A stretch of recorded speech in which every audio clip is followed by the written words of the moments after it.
Hello and welcome to Her Conversations. I have a gift for you, and I am super excited to get into this conversation with Tosh tonight. It's going to be Hey absolutely y'all. phenomenal. Welcome, welcome, welcome to Her Conversations. I am so excited that you are here. She is a mom, she is a coach, she's holding down a full time job, just like doing all the things that we do as women, as mothers. And so, I want to Yes. get right into your story. Tell us a little bit about you and who you are. Well, like you said, I am a single mom. I've been in education, man, since 2013, teaching pre-K 4. That's the best grade. I stand by that. I love, love, love the young people. I love early education. I am an author of 3 books. I'm currently working on a new book right now as we speak. And I'm just working on, I also have the Angea group where we use that platform to empower women of all ages, starting at 6 all the way up to, man, I've had 60-year-olds in the class. So just working on a number of things right now. Wow, that is absolutely amazing. So tell me, what is your biggest challenge as a single mom? Woo, man, sometimes I struggle with mommy guilt. Struggle with mommy guilt, feeling like, have I done enough for him? It's not enough time in the day. Just making sure all his needs are met, and still trying to have that balance for me. Still wanting that self care time, and want to be pampered as well. But we know as singles mom, you always think about your child first. So just having that balance, and I try to do a great job at that, but still, mommy get hit so hard sometimes. But overall, if I had to pick a struggle, that would be it. Just making sure that he's getting everything he needs. That's awesome. Tell me how your faith has helped you on the journey of motherhood. Man, my faith has been everything. When I say everything, I'm not even going to lie. When I found out that I was pregnant, I was like, what am I going to do? How am I going to do this? And I ran to my mom. And, we do all things through Christ that strengthens us. And from that moment on, it was just like a switch. I got into my word. I started praying over my belly. I started praying over him. I started praying for what I saw in him. I got prophets to put their hands on my belly, speak life into my son. They told me some things that prepared me for where he is today. And so my faith has been everything, because those words, he's 6 now. So those words that were spoken while he was in the womb, I'm now seeing the flourishing of that. You were one of the ones that definitely came to me and said, this is a drummer, this is a musician. And sure enough, I can't stop him from banging and beating. And he's in class with 13-year-olds, and he's just astonishing the minds. So I take those moments and I hold on to that. And I just say, here you go, God. I give them back to God. So my faith has been everything. It has definitely pushed me and him to reach higher than we've ever reached before. Can you share with us a moment that you absolutely felt like giving up? Because I want to get into this conversation because many times with the church, they can be very judgmental Mhm. with being a single mom or with, teenagers getting pregnant. I know, Sarah Jake, she shares her testimony of getting pregnant at 14 Yeah. and having to deal with people in the church, looking down on her or whispering or whatever. Tell us, share with us your experience with that. How, did people make you feel any certain kind of way? And if they did, how did you deal with that? So as far as being in the church, I think I was my hardest critic.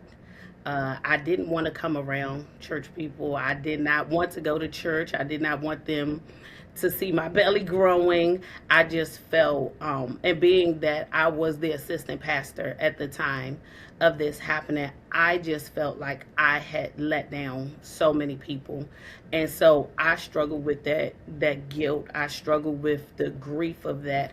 Um, and then one Sunday, I just stood up. Well, it wasn't a Sunday, it was testimony service. So it had to be a weekday. And Mhm. I just started off with, church, forgive me. And I just broke. I just broke crying.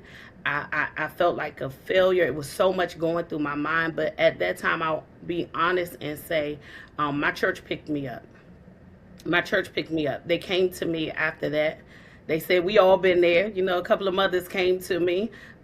We've all been there. I'm sure people still had things to say behind closed doors. Mhm. Um, but anything in front of, I did not feel that. And so I'm so grateful that they rallied around me, and they were actually the ones that planned the baby shower. So I did not have the story of feeling the shame from others. It was me having to overcome what I have felt like such a failure in, and that has been my biggest battle, self sabotage.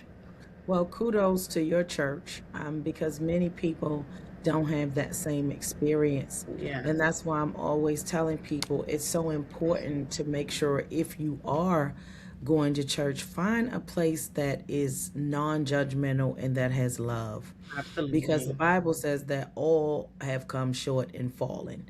So it could be any of us. So none of us, we really should not be in that judgmental space, although people do. So that is a great story. But also, you took accountability by saying, forgive me. It was not, it wasn't something that was just like pushed under the rug. You were like, no, this happened and I want to talk about it. Let's just get it out in the open. And I'm sure that that was freeing for you as well. It was. Yeah, I'm sure that It was very, was. that was very, very Man, freeing. when I tell you I walked around so heavy, head bowed, I sat in the back of the church, didn't Hmm. feel like I was worthy to even go in the pulpit unless I was at the altar. Um, I was very heavy during that time, and so Hmm.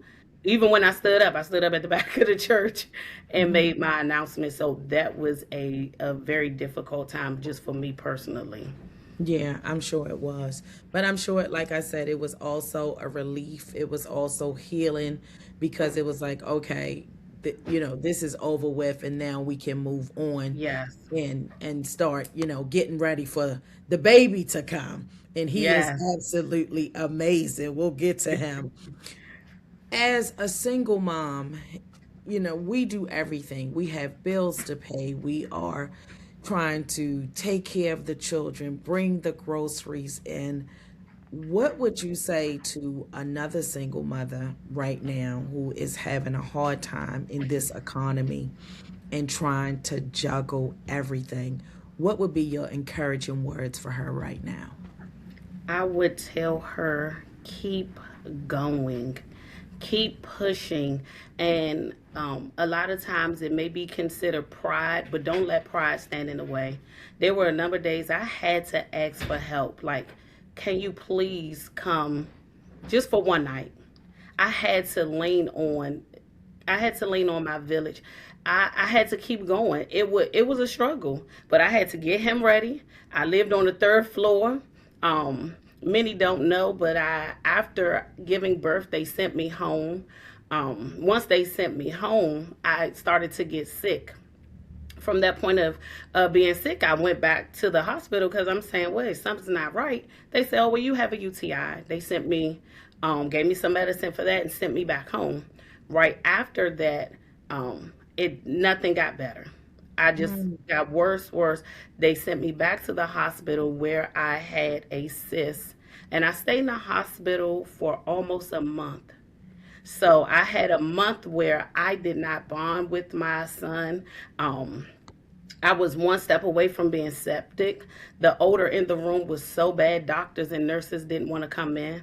My mom had to get on FMLA. She stayed that month with me. She went and got candles. She went and got cleaning products.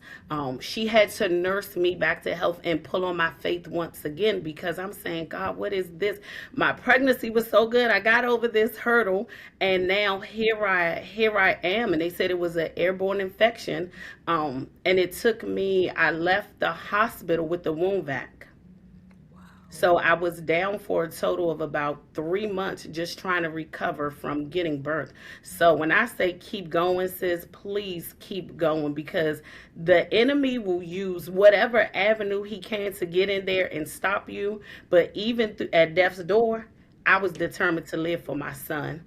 And so that was a challenge, but I was just determined to go. I was determined to go. My family rallied around me. And so I learned to lean like never before on them and God. And God, when I tell you, it was, man, it was a struggle, but we did it. We You did it. did it. Yes, I love that. So, you are a coach. Tell us a little bit about how you got into that. What was the moment that you said, okay, I have something that I want to pour into little girls, into women? Like, this is the route that I know I have been chosen for. How did you discover that purpose?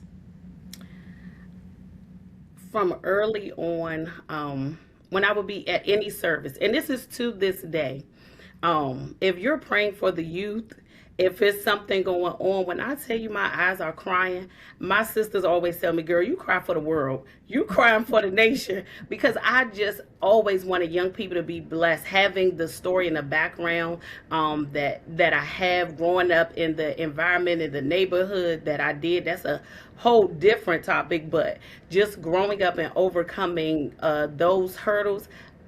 I went to college, um, and I'm from Washington D.C. I went to University of Maryland Eastern Shore, and when I got to my English class, you write your introductory essay or whatever, and I'm just like, oh, this is nothing. I wrote it, and my professor came to me, and she was like, oh, you can really write, like, oh, you're good. I wasn't expecting this from you. And so I had made a determination. I will not be a product of my environment. I don't care where I come from, what it looked like, what you think I may sound like. I won't be a product of that. And so right then and there, I knew that I wanted to help the next girl. I wanted to help the person sitting next to me. I wanted to, whatever I could do, to reach back and say, you know what, sis, this class is hard, but let's do it together. You've been raped, and so have I. It took me to a point of saying, no matter what comes, I'm going to tell my story.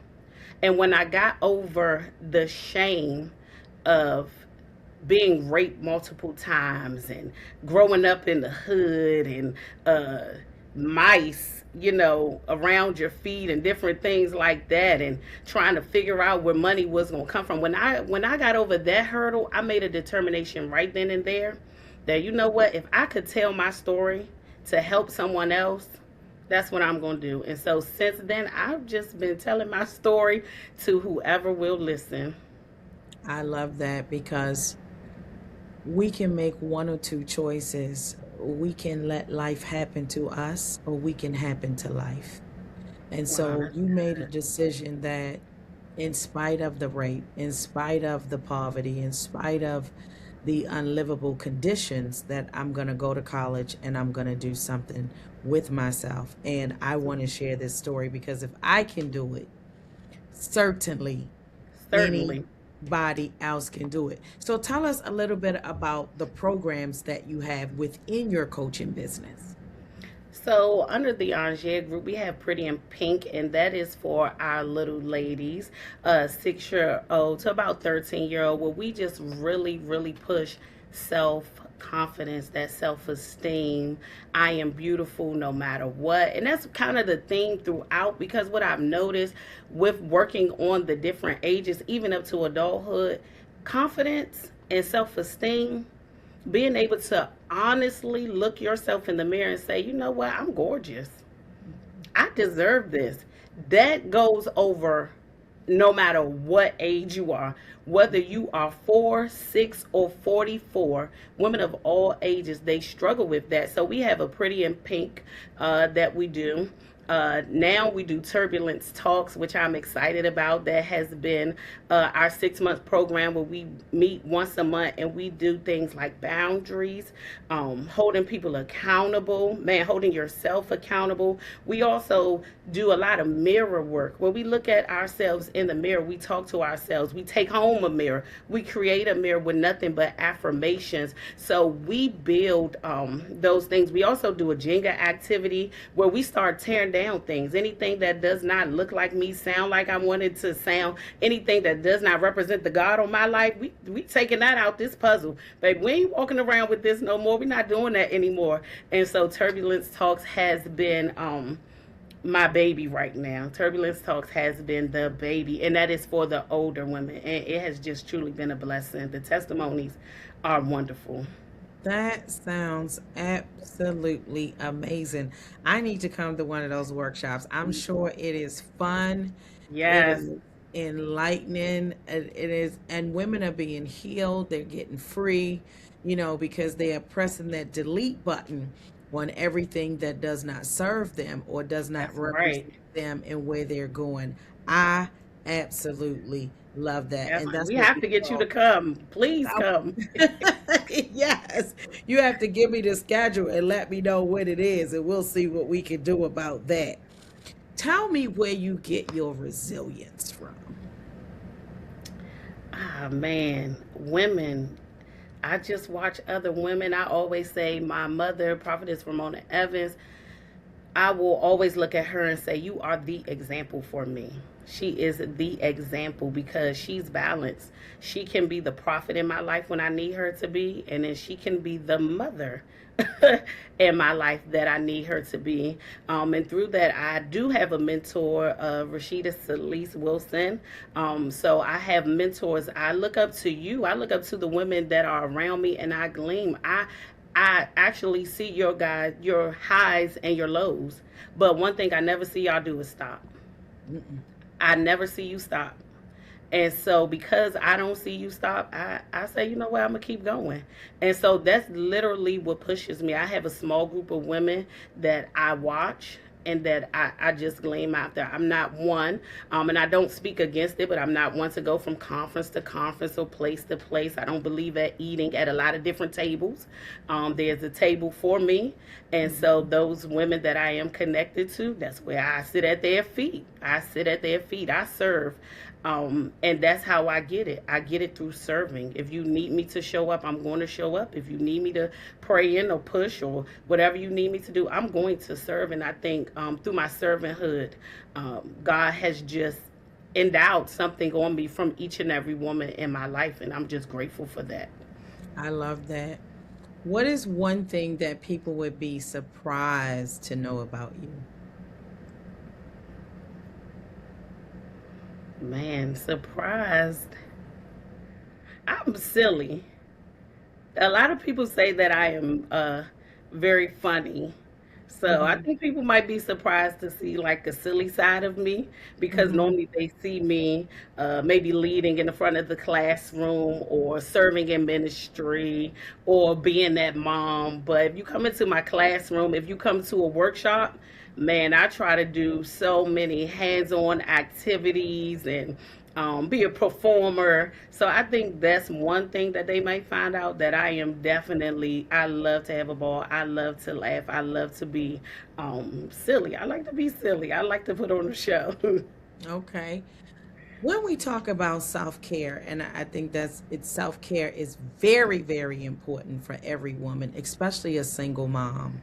Yes, I know with my daughter, she knew back then that I always would tell her nighttime is my time. So by 8 o'clock, lights was out because that's mommy needed good. to unwind, light me a candle, whatever the case may be, so that I could prepare myself for the next day. So I think that when children are running around late and everybody's eating late and like you really don't have that quiet time like to straighten up and lay out her clothes for the next day and Yes. get my things laid out for the next day. So I feel like, as moms, we have to have schedules and organization so that we can be our best selves, because being a single mom is a lot of responsibility. It is a Yes. life of sacrifice. So when it pertains to self-care, I know for me, raising my daughter, my self-care was, girl, light some candles, take you a nice bath, drink you a glass of wine, whatever it is, but put her in the bed, and then make sure your space is nice and clean, and then you can, do whatever you need to do to just relax. What is self-care to you? Relaxing. It's self care to me is having that moment where you can take a deep breath and just let it all go. Let the day go. Like you said, there's a certain schedule that I have my son on. We come home, might do a little bit of homework. We're going to eat. You're going to take your bath. Then you're going to go lay down. Hmm. Therefore, when I go in my room, I never leave my house without my bed being made. So when I come Yes. into my room, it's always and every day a part of making my bed is placing my Bible there. That's just it for me. I open it up to my favorite scripture, Jeremiah 29:11. So I read that in the morning and I read that before I lay down at night. So that is a part of my self care. When I go finally get in my room, because it's like, I don't know what happens, but I can't get to my room until it's that particular time when Hmm. everything is done. So when I finally get there, then I'm like, I read my Bible, I take my bath, I take my shower, then I finally get to calm down. I try not to go to sleep without reading my scripture every night, and then I prepare to rest. So just having that breathable moment, like we made it another day. Let's Yes. go. Let's go. Yes. I love that. So you are the author of 3 books. Yes. Let's talk a little bit about that. Tell us a little bit about your books. Oh, so my first one was an autobiographical sketch called All for My Good. And that was the one that I believe just broke everything for me because I wrote that during a time when I did not. It was when I was really young and I did not want to tell my story. Um, I had created this facade, honestly, and I was comfortable being there. I was living, hey, I talk like I talk. I move how I move. You can't tell. People would say in college, you're not from DC. You don't talk like that. And I was like, you know what I talk like. So I had created this image of who I wanted to be, and God was saying something different. God was saying, but that ain't your story. That's not your Hmm. story. And so I would be everywhere. I would be on the train, and I remember a lady coming up to me saying, "There's a book in you," and I'm like, "Ma'am, you don't know me. I don't want to do this. I don't want nobody to know." And then when I totally surrendered to God, that's when it broke, and I wrote that first book, just going all the way back to birth. Um, and that was my first one. So that was the breaking point for me when I said, you know what, this girl, you gonna tell your story, and I started doing things from there. And my second book was Dorm Room Decisions, about just me and my friends in college. The stuff that happens in college, a lot of it happened, some of it did not, but you pick and choose, based on how you feeling. Hmm. But that was a very difficult book for me to write because it wasn't my story. I was creating narratives, but it pushed me as an author, and so I really enjoyed writing that book. And the last book was See It Differently, and that's just a book where I take everyday objects and get you to look at it in a different way that you probably haven't looked at it before. And so that came along with a journal, just so different objects in your life you no longer will disregard or reject. You'll see it and see it in a different light, and it'll have different meaning. I love that. If there was one person, dead or alive, that you could have lunch with, who would that be and why? Whew.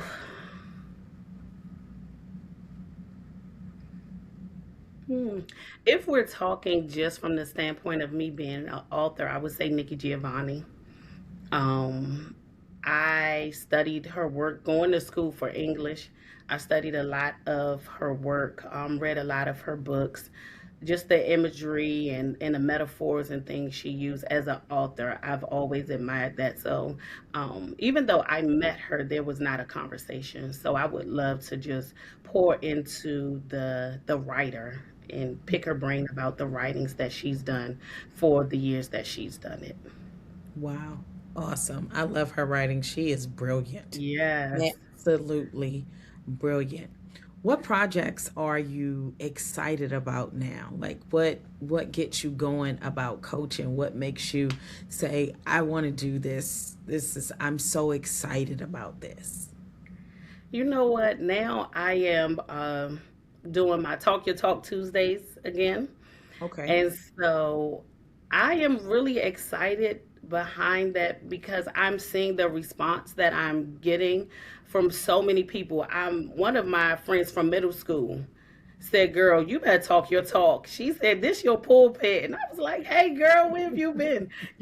So just reconnecting with people, and recognizing that it does not take a lot to get the point across. Hmm. And so I am excited to get my point across in the most simplistic way.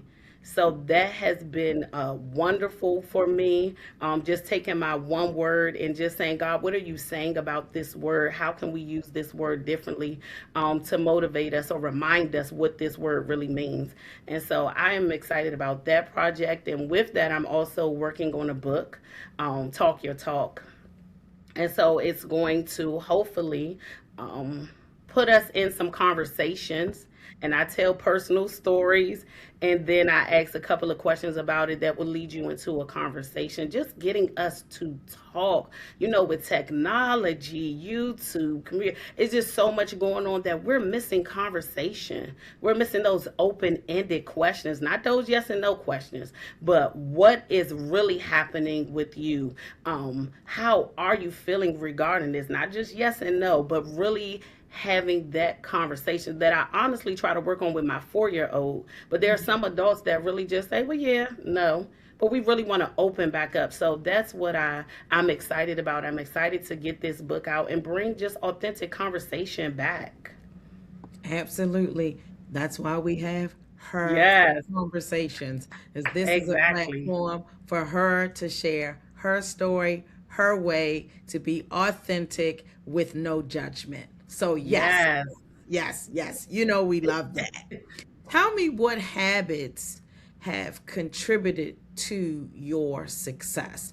Because in order to be an author and a writer, that takes focus. You have to research and sit down and think about. I know we have AI, but even with AI, if you're using AI to write, there still should be some of you within that book. It shouldn't be all of AI, because Exactly.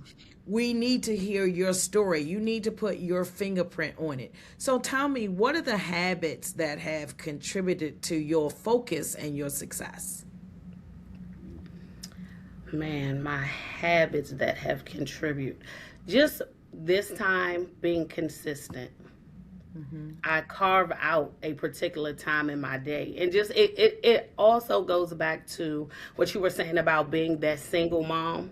So with me writing, I have to be intentional about getting up, making sure he gets to camp on time, making sure he is ready to go so that when I come back, I don't miss my writing time. And so I definitely have to block out a time, not only a time, but a place, and understanding what works for me. The Starbucks, it doesn't work for me because I look around and so I might see something, I get to praying or something like that, or I say it's too much, so I go sit in the car. But I'm a library type of girl. I'm a just my own desk type of girl. So understanding who I am as a writer and just sticking to the plan that I have. But my plan does not work unless my son is in place, if that makes sense. Hmm. So it just all ties back into doing what I need to do as a mother so that I can have that time for me, and that's self-care. That's a part of my self-care too, because when I write, I do feel like I'm releasing, I'm hearing, and it's pushing me to challenge myself as an author. Okay, awesome. All right, we ready for the quick fire questions. Are you ready? All right, let's go. One word that describes you. Excited. Are you a morning person or a night owl? Night owl. Your favorite book. Woo. The Bible. I'm just go with the Bible. Your biggest pet peeve. Ooh, that's a good one. Smacking. I don't like when people smack. I know. Oh, it's so loud. What's the Yeah. best advice you have ever received? Keep trying. A song that describes your life. I'm so glad he changed me.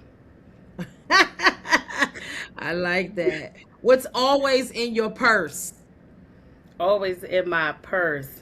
Yes. Bath and Body Work lip gloss. All right. Coffee, tea, or water? What's your preference? Tea. If you could have a billboard for the world to see, what would it say? Ooh. Oh man, that's a good one. You can. That's too quick. What would it say? Hmm. A billboard. If there was a billboard that you would have right now, what would that billboard say? Watch her work. Oh, I love that. Watch her work. So tell Yes. us how we can support you in your business, where we can find you, where's your website, all the things so we can Okay. contact. Yes. So I am on Instagram. On Instagram, it's Natasha Angea Speaks, and Angea OnjeaH. That's my middle name, but I added H to it because a prophet once said when God blows on something, He changed the name and added a H. So I just had to add the H for my business. So Natasha Angea Onjeah Speaks, and you can also find my website www.natashaangea.com, and all information, all platform, all my blog, everything will lead you right to my social media. And we're going to leave all that information in the description so that you can connect with her and you can go and find all of her books and maybe join Yes, her coaching program. And I'm sure yes. it's going to be a blessing to you. My last and final question, if money was not an option, what impact would you make in the earth? Man, if money was not an option, right now I would go and build homes for teen girls and boys. I would make sure that they would not be homeless. That's one of the things on my list. So I would build a place for them to find clarity, solitude, and the love that they deserve and need. I absolutely love that. I've been a foster mom to 25 kids in my lifetime. Whew. And I Yes. think it's God bless very, you. very, very important. Listen, I'm Yes. going to leave all the links in the description. Are you leaving money on the table? That's our school community where we give out lifestyle grants, especially to Wow. single moms. You're working, you don't have the money, you want to take a vacation. It's a 10-minute application. Take the $2,500 and go and enjoy your life. We are Yes. building the biggest funding platform, lifestyle grants. You don't have to have a I love it. 501c3. All the information is going to be in the link in the description. Listen, I want to say thank you.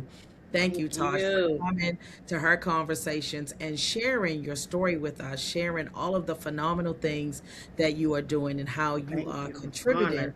not only in the community, but to the family, to the kingdom, all the things that you do. We love you so much. And we say that we are honored to share this Yes. space with you. Until the next time, keep having Yes. conversations because when you Yes. have conversations and you educate yourself, you also enlighten yourself and you change and become all that you can be. Until the next time, I'm Her Majesty, and I will see you guys later. Bye Yes. bye. Thank you.